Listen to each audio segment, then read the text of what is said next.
Hello, I'm Anna Marie de la Vega. This is Focus. Thank you for joining us today.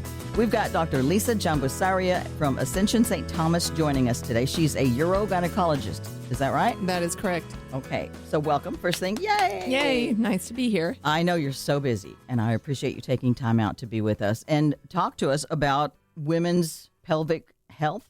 Yes. Pelvic floor health. Pelvic floor health, all of these things. We were just saying that the actual field is hard to name or hard to describe because women have so many different symptoms with their pelvic floor. These are all symptoms that can happen to women as we age, have babies. They could even happen in younger years of life. They are not addressed as well by other generalists who see these patients, but a specialist in urogynecology does deal with the pelvic floor, and sometimes people will wonder what that means. Yeah. Even urogynecology, what does that mean? Yeah. Specifically in urogynecology, I am a OBGYN who did 4 years of residency in gynecology and then did an additional 3 years at a fellowship for female pelvic reconstructive surgery and urogynecology. And that actual specialty has actually been renamed a couple times because it is, again, hard to find the wording to describe exactly what we do.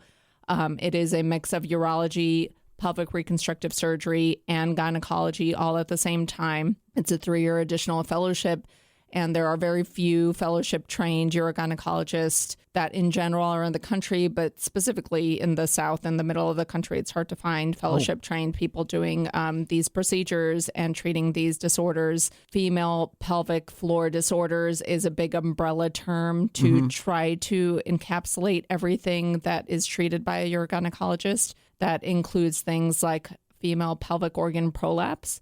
That might not make sense to anybody. What is pelvic organ prolapse? Yes. And it is actually quite common.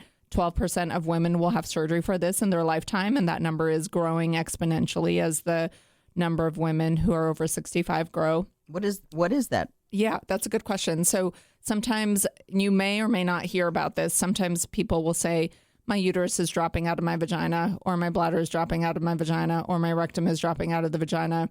I feel a bulge down below. There can be symptoms associated with this, like difficulty pushing out a bowel movement, difficulty peeing, having irritation, pain, discomfort, a bulge sensation in the vagina, feeling even sometimes people will feel like I feel like loose or open down below.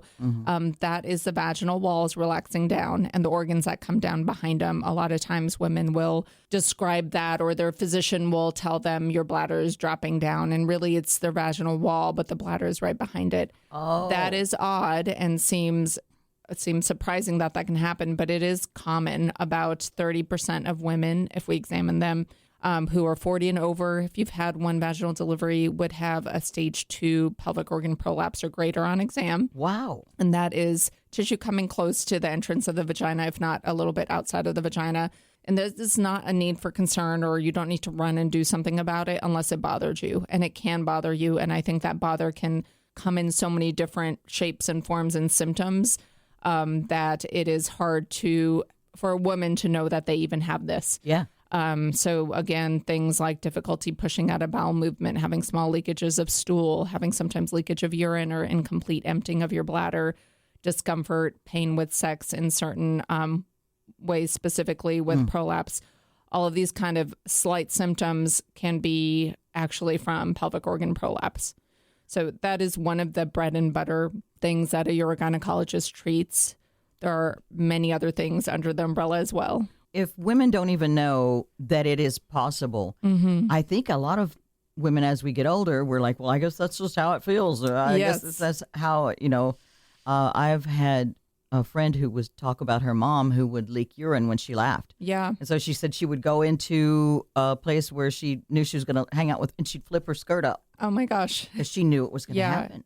And so is it an inevitability that things like that are going to happen as women age? That's a good question. It's inevitable in some sense that there is a genetic component, and in some women that genetic component is large, and in some women it is small. And by that I mean you may never have a child or have something go through your vagina, and you may still have severe leakage of urine, or you may still have prolapse of the vaginal walls that is significant, where you're seeing a relatively large, ball, like a grapefruit-sized, amount of tissue coming outside of the vagina. And It could happen after you've had kids when you are 70, or it can happen when you are 25 and you've had 0 to no children. And wow. that has to do usually with a genetic component. Unfortunately, at this time, we don't know what those genes are, but it's common enough that even though there is a genetic component, it's partly just because we are women and have a pelvic floor. And unlike men who don't have a vagina that goes through their pelvic floor muscles, we have a opening the vagina that goes through there. And so there is almost like a space where the other organs, things in the body can kind of push through or slowly start to push into. Yeah. And so that potential space can almost become similar to like a hernia where you have tissue pushing out of that space. Oh, wow. With time, gravity, we live on Earth. We live longer lives than we used to. Definitely. We live healthier lives. So we're doing more lifting, pulling, bending. This is great that we have women who are 70 who still are playing tennis, pickleball, who are still vaginally sexually active.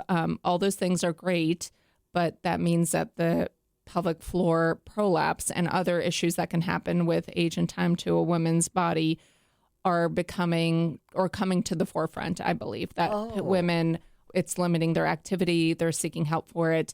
And unfortunately, there is not as much help that's for the population that needs it present. So hopefully that will change with time. But in general, women also are having these issues and I think are not talking about it enough, or they're not aware that this is something that can happen. And this could be the reason that they're having certain symptoms. Yeah, I agree that we would not talk about that probably. Yes. With maybe a close friend. And if she didn't know, then there we are. We're stuck.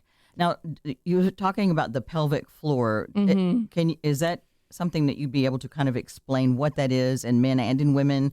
And then, because you were saying that we have an opening in our pelvic floor. Yes. That the vagina goes through. So what is that? What is the pelvic floor? The pelvic floor, theoretically, is kind of a bowl of muscles that sits at the floor of your abdominal cavity, like where your pelvis is. It is attached to your bony pelvis, but it is a floor of muscles that sits there, and men have it as well. Yeah. And in through this floor of muscles, because it's kind of holding up all your organs, your intestines, all your vital organs are kind of sitting in your abdominal cavity, and it sits on top of the pelvic floor. Okay. And through the pelvic floor, there is tiny openings for your bowels to go through, your anus, your urine to go through, your urethra, and then also for women, you have a vagina, so babies can go through that. Yeah. And so because women have a vagina, other things can start to push through that because it is a larger opening than the other. You can have prolapse from the rectum or the anus, and technically to an extent at the urethra, but that is much, much more rare. So what treatments are available when something like that happens? That's a good question. So in general, we usually first start if patients are having symptoms. Their prolapse is not exteriorized, so it's not so much that it's completely outside of the vagina. Then pelvic floor physical therapy with a licensed specialist who just does pelvic floor work can help patients' symptoms a great amount, anywhere between 50 to 80%. In some women, it could, help 100% with their symptoms. I say it that way with symptoms because studies over and over again have shown that it's not going to change your exam. So in terms of seeing that prolapse coming down, there's not any strength work, pelvic floor physical therapy that's going to pull that back up again. Unfortunately, it's similar in the sense to, if you start to age and have sagging of your skin, not that it's the same thing, but similar in the sense that there's not going to be exercises you could do to your face muscles that's going to pull that up again. But it can help your symptoms to do some pelvic floor work with a pelvic floor physical therapist. So especially after women have just given birth, there's going to be tears that happen to ligaments that attach the pelvic floor muscles. And during that postpartum period, there's a magic time where the body just heals really well, especially at the pelvic floor and vagina.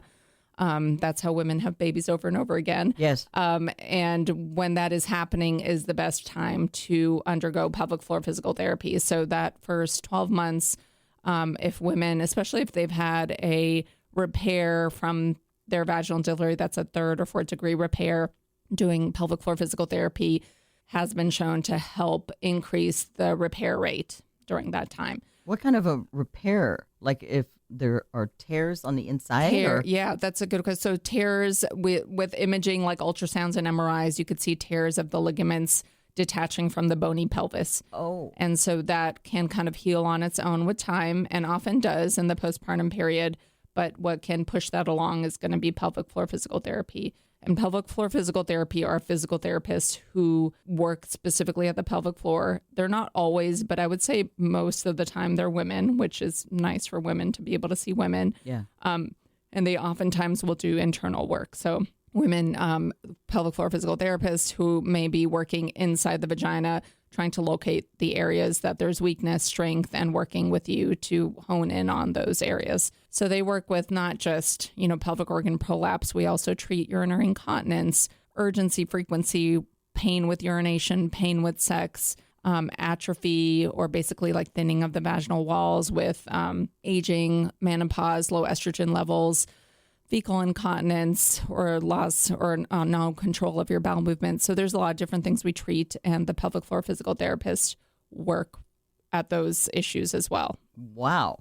If you're just joining us, we're talking with Dr. Lisa Jambusaria. She's a urogynecologist at Ascension St. Thomas, and she's educating us all on issues that women sometimes don't talk about, don't know that they have. They just think that's part of aging. This is part of life. And we don't have to just be silent anymore. We can get help. There is something. It's not like, well, there's nothing they can do about it. There is something that can be done when we have some of these problems. Yeah. I think it's identifying them by your symptoms. And if you do an exam, there are people you can go to get help, or at least talk about your options. A good anecdote I always have that I'm sure my mom lives in Los Angeles, so she will not hear this, but I use her all the time as an example because when I started my fellowship in urogynecology, she knew what OBGYN was when I did my residency. But when I started my fellowship and I was describing the surgeries we do and what I'm learning to do and how we're going to help women by doing this, she's like, I think I have that now that you're describing it to me. And she had never seen a doctor for it. Oh. And so when I came to practice in Nashville, she came to see my nurse practitioner, who was excellent and was fit with a pessary or brace. So that is a treatment option because her prolapse was significant at that time and she had never sought treatment for it. She just thought it was something she had to deal with. Yeah. And she used a pessary or brace that can go in the vagina. You could take it in and out yourself. So that's a treatment option that's not surgery. She used that for many years till she was ready to finally have surgery. And then she did do pelvic reconstructive surgery for her prolapse. And she's doing great with it. It was done a few years ago by my partner when I finally found somebody that I felt confident for her to have surgery with because it couldn't be me. And so she's doing great, but she's a great example of somebody who is around doctors. Her daughter's a doctor. Her son-in-law is a doctor. And, till I told her exactly what I do and exactly the, treatment that I offer women for prolapse, incontinence, pain with sex, all these things, some of the things that she has recurrent UTIs, she did not even voice it to me or to her doctors at home. And she actually did end up having treatment for it, but she only felt comfortable coming to our practice here in Nashville. She actually got special insurance so she could do that. But I think it's more just that women don't talk about it. And like you were saying, a lot of women happens usually over time slowly. And so you just end up dealing with it and taking the symptoms that come and think it's just a normal part of aging. Mm-hmm. A lot of women are embarrassed. Yeah. They're not going to bring this up to their doctors. A lot of times their doctors aren't necessarily asking about it. Yeah. On the newer kind of annual exam forms that primary care physicians have, they do have questions that ask about urinary leakage. And that at least starts to screen for some women because more than 50% of women by the time we're 65 are going to have some type of urinary leakage. If it's with urgency, frequency at nighttime, or if it's with coughing, sneezing, bending, moving, women have leakage of urine. It's just the way, unfortunately, our bodies are made. It is not everybody, but it is common. It doesn't mean it's normal. I think we say that a lot, that these issues are very common amongst women, but it's not normal. And you don't have to just use a poise pad or Depends to fix it. Because it can be fixed with surgery? It can be fixed with kind of the things that we talked about, starting with pelvic floor PT. Physical therapy can help symptoms in a lot of women. If that is not a good option for the woman by time, or it's just not working as well as it should, or what they would want it to, then we can step it up and do a pessary or brace in the vagina that can help support the urethra with leakage. It can help pull up prolapse to help with symptoms of vaginal prolapse. And what is the brace? What is that? Yeah. Like, what does it look like? I know it looks kind of like what diaphragms used to look like. I know this is an ancient method. No one uses it anymore, but diaphragms were used for contraception. They're kind of silicone, flexible, disc-like structures. These come in a lot of shapes and sizes, but the basic one looks like kind of a disc, similar to the menstrual cups, but usually a little bit bigger or more firm. They fold, go in the vagina, and they actually pop open, and it supports the prolapse and the organs kind of coming down. It supports it up so patients can get relief in those symptoms of pressure. Wow. Emptying their bladder better, emptying their bowels better. It is something a lot of times you could take in and out yourself. Some there are that you cannot do that well yourself. There's no risk to them. You can't get an infection. You can't really hurt yourself as long as you're getting it checked on. So that's always a great option. We do a lot of that in our office and have about 10 shapes and many, many sizes. So that's great. That's an option. Something you said a moment ago, the frequent urinary tract infections, is that it seems to be very common as well, but is it normal as people age? So as women age, recurrent UTIs get more and more common. It's because of our lack of estrogen. It is not normal, but it is common. And so getting that worked up, because it could be for many reasons. So sometimes you just see your primary care doctor and you keep going back and seeing them, and all they're doing is treating your UTI and not finding out why you may be having it. It's a good idea to have somebody do a thorough pelvic exam because there's a lot of reasons, including prolapse, infections, lack of estrogen at the vagina, why you could be getting recurrent UTIs. Many times when we see patients in our practice, they don't actually have true UTIs. There's no bacteria growing out, but they have the symptoms of a UTI, and that's a whole different diagnosis. But there's a lot of reasons why you could have symptoms that would almost mimic or be like a UTI, but it's not one. Or they could be true UTIs, and there could be a reason down below that a woman could be getting them. Yeah. And I don't know if this is something that you are able to answer, but because it's related to UTIs. Yeah. I have heard that when older people sometimes get a urinary tract infection, it messes with their heads. It can make them confused and that kind of thing. That is something that we frequently see. I think a lot of elderly population, especially when you have elderly population in nursing homes and things like that, change in mental status is common. It could be caused by any type of infection, not just UTI. UTIs just happen to be a common infection. So it's hard to always parse out if that mental status change is 100% from the UTI or not. Wow. Most of the time, if we are seeing mental status changes because of a UTI, it has become higher than just a bladder infection and more systemic, like more of a infection in the kidneys that can actually cause further sickness and probably needs to get evaluated more quickly. In women who are postmenopausal and even perimenopausal, the lack of estrogen that just naturally happens in women, it can actually affect our vaginas first. And we can get pain with sex, dryness, thinning, discomfort. We could get recurrent vaginal infections like yeast and BV. It's because the estrogen really helps keep our good bacteria in the vagina. And the good bacteria in our vagina is our kind of only defense against UTIs between the bacteria that lives naturally in our rectum and the urethra, the tube we pee from. So those structures are all right next to each other. Right. And unlike men who, their urethra is way far away from their rectum and they have a very long urethra before the urine and anything in the outside can get to the bladder. For women, we have a short urethra and it's very close to our rectum. Wow. And our vaginal flora, the good bacteria that live in our vagina, can actually help prevent UTIs. And so as we age, a lot of women can start to get recurrent UTIs.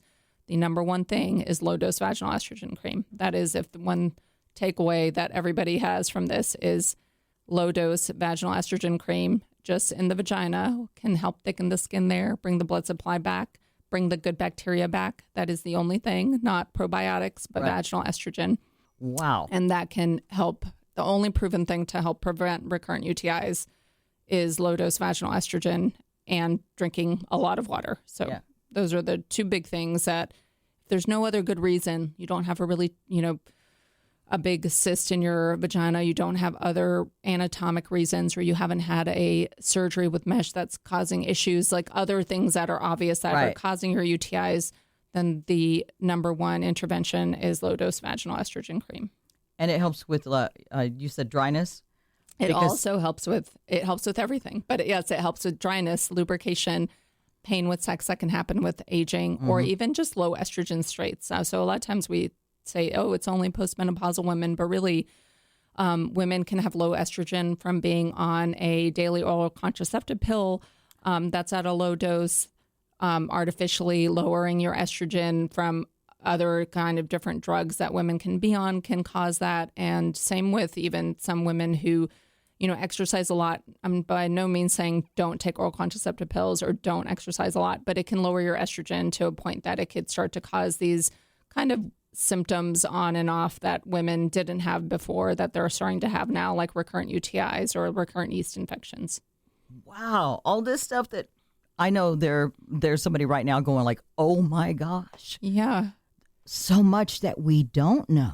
I mean, this is a whole wide world of stuff we don't even know about our own bodies. I know. And unfortunately, it is a very specific field. So because OBGYN is such a broad topic, they do obstetrics. I did the training. You're doing gynecology. You're doing gynecology cancers. You're doing abnormal bleeding. There's just so much to cover. Hormones, adolescent, puberty, everything that an OBGYN is expected to learn in 4 years. A lot of these kind of, specific treatments in the specialty of urogynecology are not necessarily completely comprehensively taught to your gynecologist. So it's hard for them to 100% say this is exactly what you have, because some of these things can sometimes be rare or only happen more frequently in certain age groups. Oh my gosh. I want to remind you, you're listening to Dr. Lisa Jambusaria from Ascension St. Thomas, urogynecologist. She is in female pelvic medicine and reconstructive surgery. Correct, yes. Now, reconstructive surgery, what does that mean? So that means that we are reconstructing basically pelvic floor weaknesses. And there's different ways of doing that. It can be through the vagina or more commonly robotically. When we talk about reconstructive surgery, specifically, we are doing the surgeries that help with urinary leakage, pelvic prolapse or the vaginal walls dropping down, the bladder dropping, things like that. We also do procedures for other things that can happen in the urogenital tract that are usually not cancer. So all the benign GYN things and urology things that can happen in the lower urinary tract near your pelvis, including, diverticulum, cysts, fistulas. Fistulas are tracts that can form between the urethra or bladder and the vagina, or the rectum and the vagina, from either previous surgeries, having infections, many, other reasons that can cause that. So we do those surgeries. The bread and butter of what we do is going to be urinary leakage and doing surgeries to help fix that or support the urethra, support the bladder to help with leakage with people coughing, sneezing, bending, moving, and then also for the vaginal walls dropping down. So my sister had some sort of surgery, and I think she said for her bladder, and she said the surgeon put mesh in there. Yeah, and so there's different ways of fixing these issues. You may have heard about vaginal mesh and all the lawsuits about it, and that was years ago. It was taken off the market fully a few years ago. Mesh is not bad. Synthetic mesh is used in most of the reconstructive repairs that we do in hernia repairs. And similarly for hernia repairs, it's the gold standard instead of using the patient's own tissue, because when we use synthetic mesh that's permanent, it's not going to stretch out and come back again. So similarly in the vagina, when surgeries are done using the patient's own tissue, there is a high recurrence rate. And so the best level A studies show about a 30 to 50% recurrence rate, depending on the level of, let's say, vaginal prolapse surgery specifically, of recurrence if you're using the patient's own tissue for the repair. So if you're doing a suspension, or sometimes people will call it like a bladder tack, vaginal tack, things like that, the rate of recurrences are really high. So using a Y mesh specifically That is our gold standard surgery for the vaginal walls dropping down to make sure that this does not come back again and does not come back again very soon. You said a Y mesh. Is that what you just said? Yes, there's different types of mesh used. So the gold standard surgery for leakage with coughing, sneezing, bending, moving. The other word for that is stress incontinence is going to be a small ribbon of mesh called a midurethral mesh sling. And that is a full-length midurethral mesh sling is gold standard for leakage with activity or stress incontinence. And then a Y mesh, usually placed either laparoscopically or robotically through the abdominal cavity around the vagina and pulling the vaginal walls up, that pulls the bladder and the rectum up with it. That's our gold standard surgery for pelvic organ prolapse. Whoa. So those are the two surgeries we probably do the most of. I think our practice does the most in the area for sure. Yeah. But that it's because it's our gold standard because the recurrence rates are about 1% to 2% instead of 50% in 2 years. That's fantastic. Now, unfortunately, we're almost out of time. So, and I feel like we could talk for another 30 minutes, but is there any one thing in particular that you want to make sure that we talk about today and that make sure we let our listeners know about? I think women just need to know that if you are having symptoms and they are with your bowels, your urination, pain with sex or your intimacy, just discomfort down below, to seek out help. Ask your primary care doctor, ask your gynecologist, say these things are bothering me. I think something is going on down below. Who can you send me to for help? I think seeking out that help by medical providers is really important, and maybe not as much Googling it, but sometimes we have to do those things as well. If anyone is interested, there are some good webinars that we have done regarding, very common topics of urinary leakage, pelvic organ prolapse, and recurrent UTIs, pain with sex, that are on our website that are a good place to get a lot more information where we talk through these things more thoroughly with pictures and things like that. So that could be helpful. But I think it just mostly know that there's help out there, that these things, yes, are common, but they are not normal. And there's things that you can do to help yourself. Beautiful. Dr. Lisa Jambusaria with Ascension St. Thomas. We'll put the web link up as well as the interview. Thank you for joining us. Great. Thank you, Anna. Make sure you join us again next week, please. I'm Anna Marie, and that's Focus.